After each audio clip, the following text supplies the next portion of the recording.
Hello my dear friends, welcome back to my channel. एक बार फिर से आप सभी का स्वागत है पूजा एकेडमी में। और आज की एक नई क्लास के साथ मैं आ चुकी हूँ।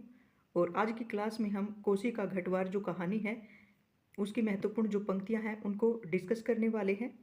जो लास्ट क्लास थी उसमें मैं कोसी का जो घटवार कहानी है उसके जो महत्वपूर्ण क्वेश्चन आंसर थे, जो लाइन टू लाइन मैंने कहानी को पढ़ के तैयार किया है।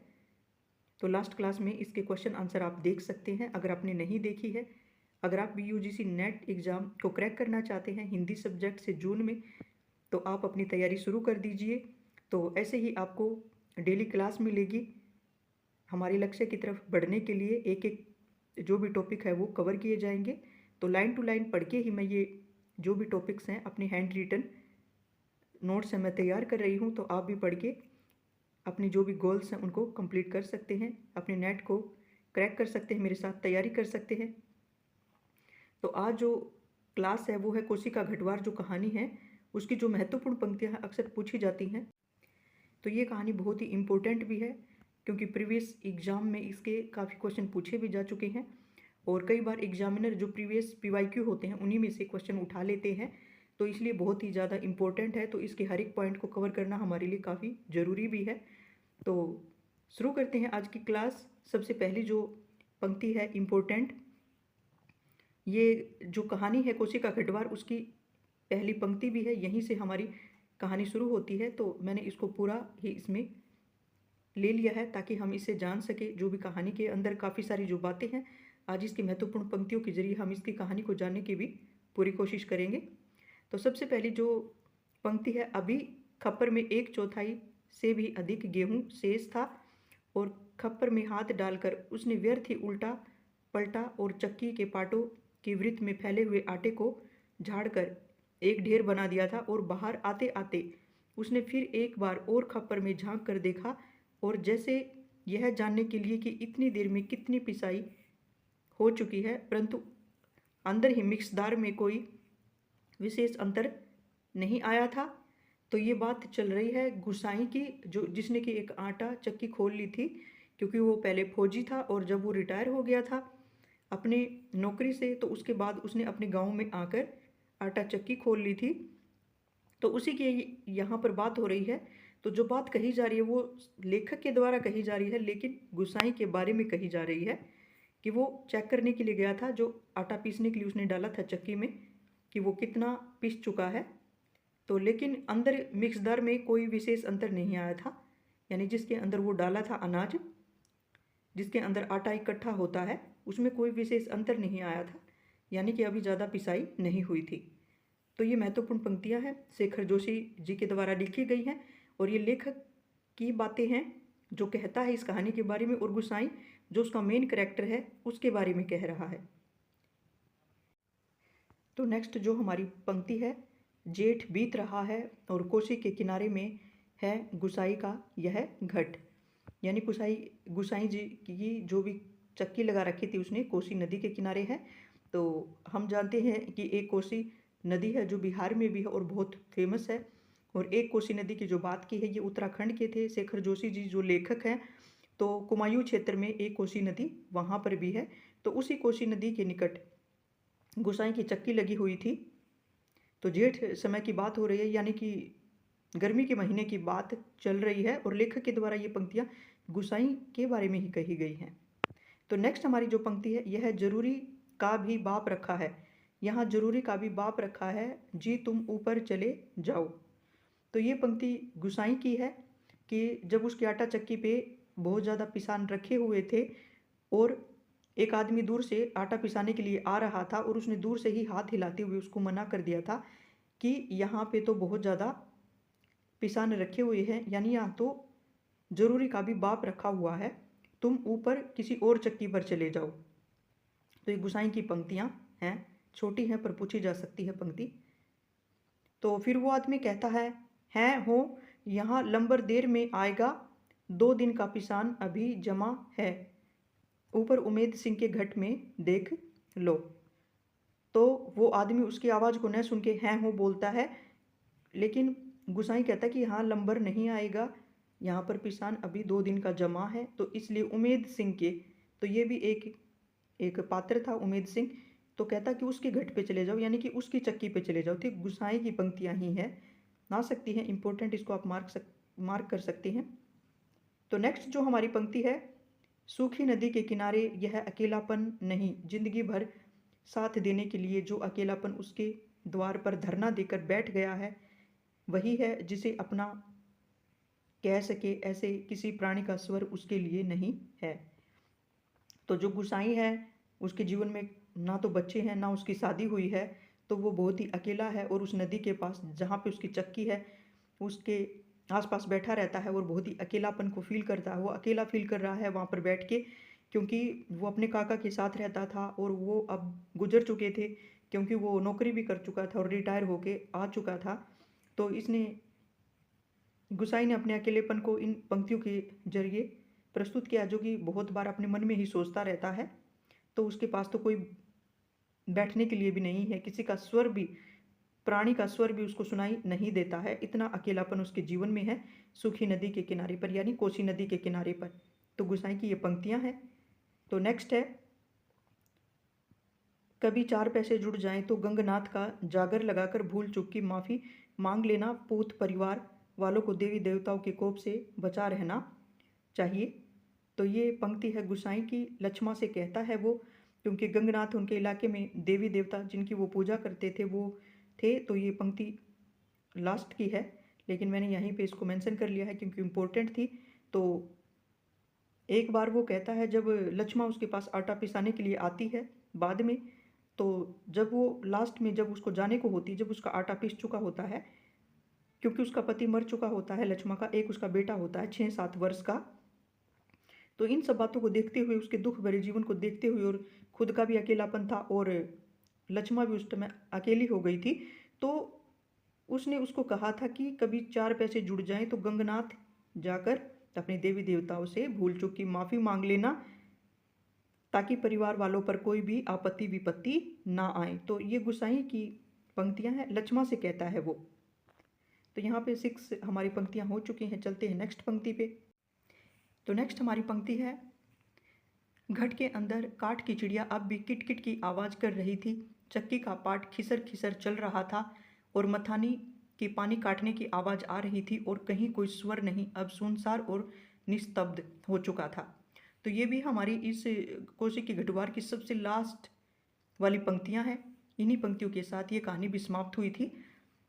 तो जब वो लक्ष्मा उसके पास आई थी आटा पिसाने के बाद, वो अपने बेटे के साथ पगडंडियों पे जा रही थी और उस समय सिर्फ घट के अंदर से काठ की चिड़ियों की आवाज़, किटकिट की आवाज़ आ रही थी। तो ये जो आवाज़ें हैं जितनी भी, ये भी आप किसी भी नोटबुक में नोट कर लेना सभी, क्योंकि ये आवाज़ों वाली पंक्तियाँ भी पूछी जा चुकी हैं और आगे भी पूरी संभावना है कि पूछी जा सकती हैं।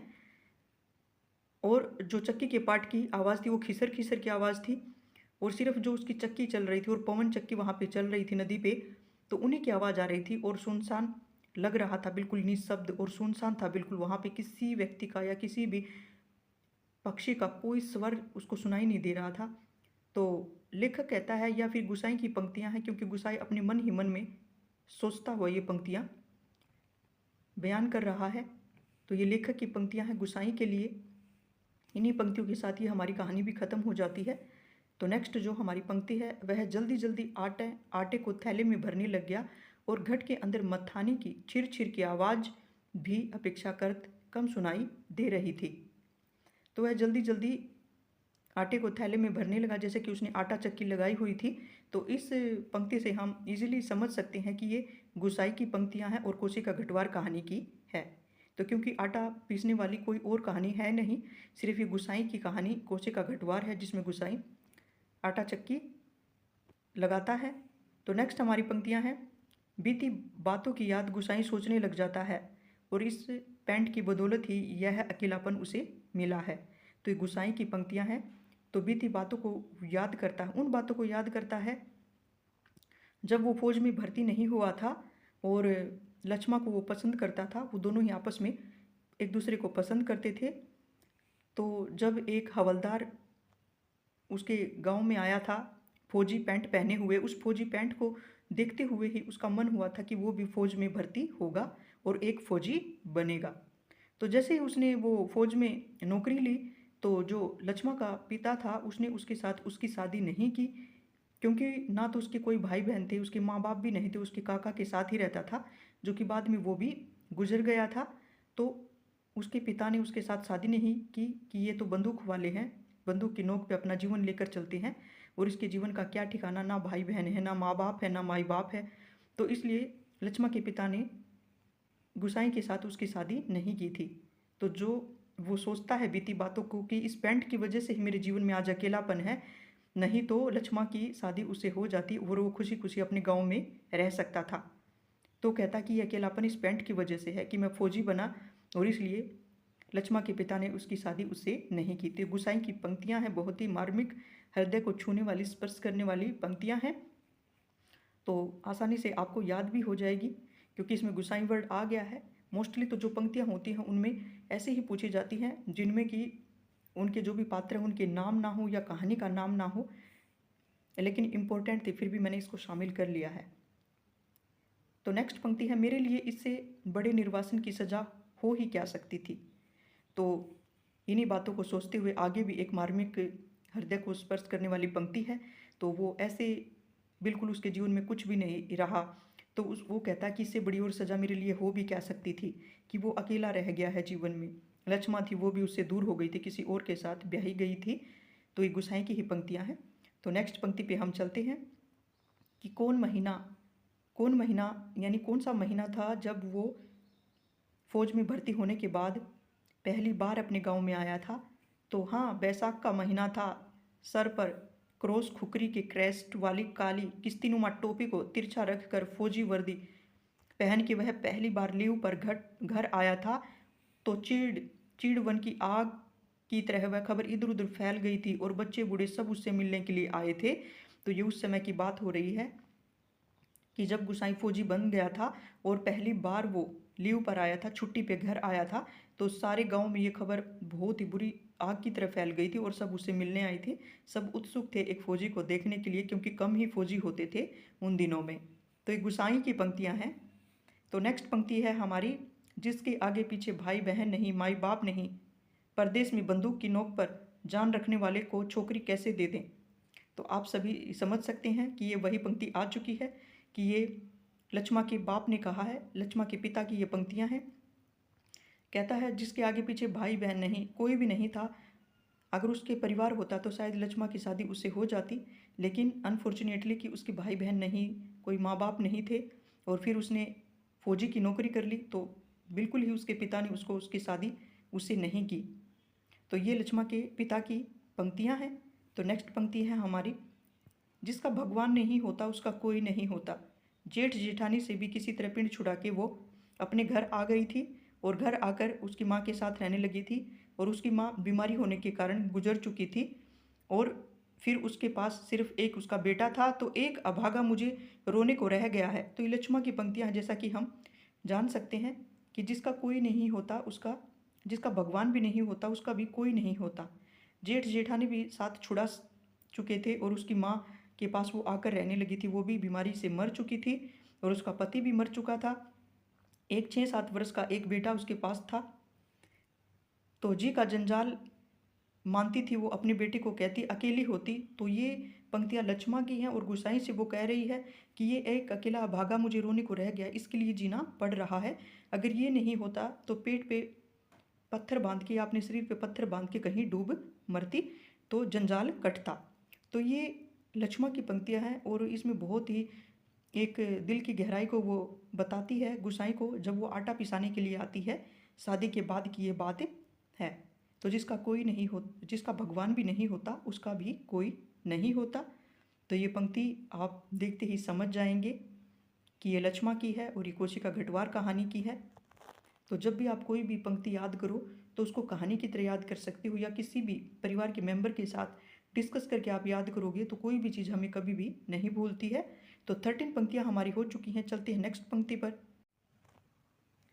तो नेक्स्ट हमारी पंक्ति है, मुश्किल पड़ने पर कोई किसी का नहीं होता जी, बाबा की जायदाद पर आंखें लगी हुई हैं सबकी, और किसी की आंख का कांटा बनकर नहीं रहूंगी। तो ये पंक्ति लक्ष्मा कहती है जब वो आटा पिसाने के लिए उसकी गुसाई की चक्की पर आती है। तो जब उसका पति भी मर चुका होता है, सिर्फ एक बेटा उसके साथ था। तो ये सब बातें वो गुसाई को बताती है कि मुश्किल पड़ने पर कोई किसी का नहीं होता है। बस उसके बाबा की जो जायदाद बची थी, काका काकी जिनके पास वो आई थी, उनकी आंखें भी उसके उस धन पे लगी हुई हैं, लेकिन वो खुददार थी लक्ष्मा। वो कहती है कि मैं किसी का कांटा बनकर किसी की आंख का कांटा बनकर नहीं रहूंगी, चाहे मुझे कुछ भी करना पड़े, मैं अपने बलबूते पर रहूंगी, किसी से मांगूंगी नहीं। तो ये लक्ष्मा की ही पंक्तियां हैं कि वो फिर से गुसाई को अपनी सारी बातें, मन की बातें बताती है। और अभिमानी थी लक्ष्मा कि किसी पर निर्भर नहीं रहेगी, किसी से मांग कर नहीं खाएगी। तो ये पंक्तियां भी कि किसी की कांटा बनकर वो नहीं रहेगी, आंख का कांटा नहीं बनकर रहेगी। तो ये एक मुहावरा भी इसमें आ चुका है। तो इस बात से भी आप ध्यान कर सकते हैं कि ये लक्ष्मा की ही पंक्तियां हैं। तो नेक्स्ट पंक्ति है, चुप रह अभी लौट कर घर जाएंगे, इतनी देर में क्या क्यों मरा जा रहा है।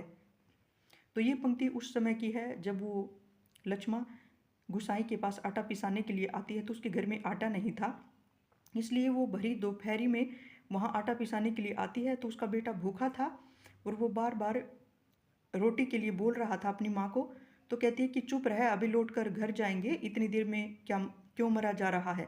तो लक्ष्मा अपने बेटे को कहती है क्योंकि वो भूख से बिलख रहा था। तो नेक्स्ट पंक्तियाँ है, चाय के साथ खानी हो तो खा लो फिर ठंडी हो जाएगी। तो लक्ष्मा गुसाई से कहती है, क्योंकि गुसाई भांप चुका था कि उसका बेटा भूखा है, इसलिए 2 बजे का टाइम था और आसपास कोई भी नहीं था उनके सिवा, क्योंकि लक्ष्मा थी और उसका बेटा बाद में आ गया था उसके पास। तो उसका आटा पीसने के लिए उसने चक्की में डाला हुआ था। तो गुसाई अंदर से बर्तन लेकर आता है और वहीं पे चाय बनाने लग जाता है और एक थाली में आटा लगाने लगता है, आटा गूंथने लगता है। तो फिर वो जब रोटी पकाने लगता है तो जो लक्ष्मा होती है उसकी थाली को लेकर खुद आटा लेकर रोटी पकाने लगती है। तो उसने उसके लिए वहाँ पर रोटी बनाई थी। तो रोटी बनाने के बाद उसने उसको कहा था कि चाय के साथ खानी हो तो खा लो, क्योंकि चाय गुसाई बना चुका था, नहीं तो ये ठंडी हो जाएंगी। तो ये वही वाकया याद कर रहे हैं यहाँ पे।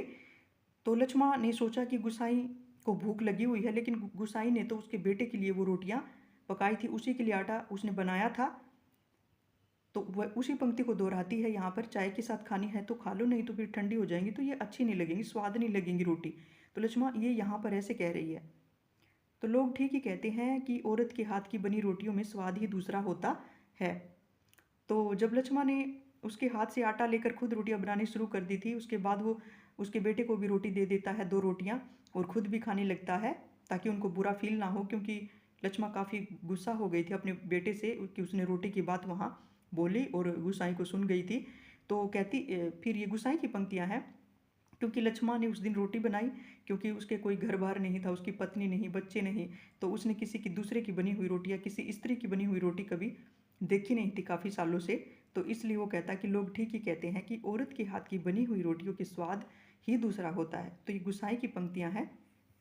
तो नेक्स्ट हमारी जो पंक्ति है, ऐसा ही खाने पीने वालों की तकदीर लेकर पैदा हुआ होता तो मेरे भाग क्यों पड़ता, 2 दिन से घर में तेल नमक नहीं, आज थोड़े पैसे मिले हैं तो आज ले कर जाऊंगी कुछ सौदा। तो जब वो भूखा होता है बच्चा, तो गुसाई उसकी बातों को सुन लेता है, कहता बच्चा है, भूख लगाई होगी, इसको इतना क्यों डांट रही हो। तो फिर वो कहती है कि ऐसा ही खाने पीने वालों की तकदीर लेकर पैदा हुआ होता तो मेरे भाग क्यों पड़ता। तो लक्ष्मा अपने बेटे के बारे में बोलती है गुसाई को, क्योंकि वो परेशान थी और उसका पति भी नहीं था, मर चुका था। तो अपनी व्यथा को और दुख को प्रस्तुत करती है इन पंक्तियों के जरिए कि मेरे गले क्यों पड़ता, अगर इतना ही भाग्यशाली होता तो किसी अमीर आदमी के घर में पैदा होता। नेक्स्ट पंक्ति है हमारी, ले काम चलाने के लिए यह रख ले, मेरे पास अभी और है, परसों दफ्तर से मनी ऑर्डर आया था। तो ये गुसाई की पंक्तियां हैं जब वो कहती है कि घर पे कुछ भी नहीं था, तेल भी नहीं था, नमक भी नहीं था, आज पैसे मिले हैं तो आज कुछ सौदा लेकर जाऊंगी।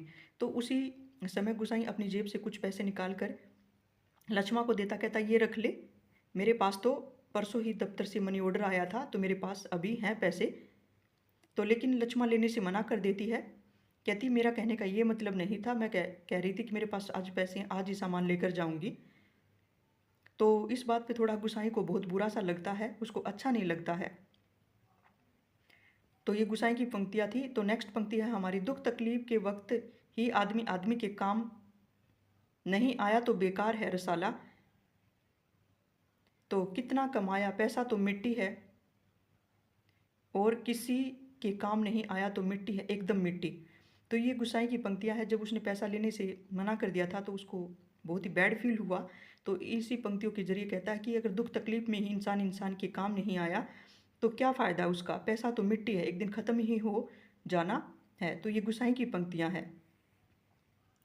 तो नेक्स्ट हमारी जो पंक्ति है, गंगनाथ दाहिने रहे तो भले बुरे दिन तो निभ ही जाते हैं, और जी पेट का क्या है, घट के खप्पर की तरह है, जितना डालो कम हो जाए, और अपने पराई से हंस बोल लें तो वह बहुत है दिन काटने के लिए।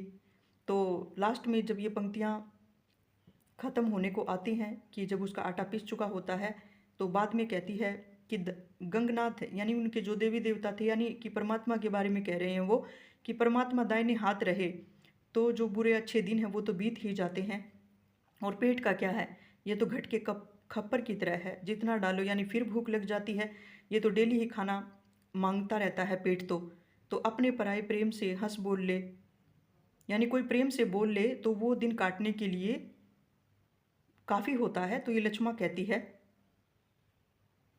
तो भले बुरे दिन कट जाते हैं। तो फ्रेंड्स, यहाँ पे जो भी इंपॉर्टेंट पंक्तियाँ थी तो मैंने कवर करने की कोशिश की है। तो ये 21 इसकी पंक्तियाँ थी जो हमने यहाँ पे कवर कर ली हैं। तो आप इसको ज़रूर रिवीजन कर सकते हैं, इस क्लास को ज़रूर अटेंड करें। तो आप भी यूजीसी नेट के लिए प्रिपेयर कर रहे हैं तो मेरे साथ आप अपनी तैयारी कर सकते हैं। तो आज हमारी ये कोशिका गढ़वाल कहानी की जो इम्पोर्टेंट पंक्तियाँ थी ये फिनिश कर चुके हैं हम। तो नेक्स्ट क्लास में नेक्स्ट कहानी के साथ मैं फिर से जल्द अपलोड करूँगी नेक्स्ट क्लास। और मैं अपनी 30 क्वेश्चन की सीरीज़ भी स्टार्ट करना चाहती हूँ, जो कि मैं हर संडे को डालने की पूरी कोशिश करूँगी। तो ताकि जो इम्पोर्टेंट क्वेश्चन है वो भी बीच में हम करते रहें, क्योंकि हमें बहुत सारा सिलेबस कवर करना है।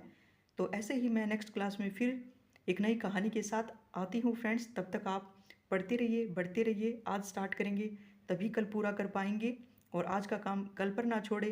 कई बार हम सोचते हैं संडे है तो संडे के दिन तो हमें कुछ एक्स्ट्रा पढ़ना चाहिए, इसलिए मैं आज संडे के लिए 30 क्वेश्चन की इम्पोर्टेंट जो सीरीज़ है वो डालने वाली हूँ। तो आप उसको भी चेकआउट कर लेना, और मेरे चैनल को आप सब्सक्राइब कर सकते हैं। अगर आपको यूज़फुल क्लास लगती है, बेनिफिशियल लगती है, तो आप जुड़ सकते हैं मेरे चैनल से। तो आपको यहाँ पे जो भी आपके सिलेबस के लिए ज़रूरी होगा एग्ज़ाम के लिए, वो सिलेबस आपको कवर कराया जाएगा। तो मेरे साथ आप भी तैयारी कर सकते हैं। तो ऐसे ही फ्रेंड्स बने रहिए मेरे साथ मेरे चैनल पर। तो नेक्स्ट क्लास में जल्द हाजिर होती हूँ, तब तक के लिए थैंक्स।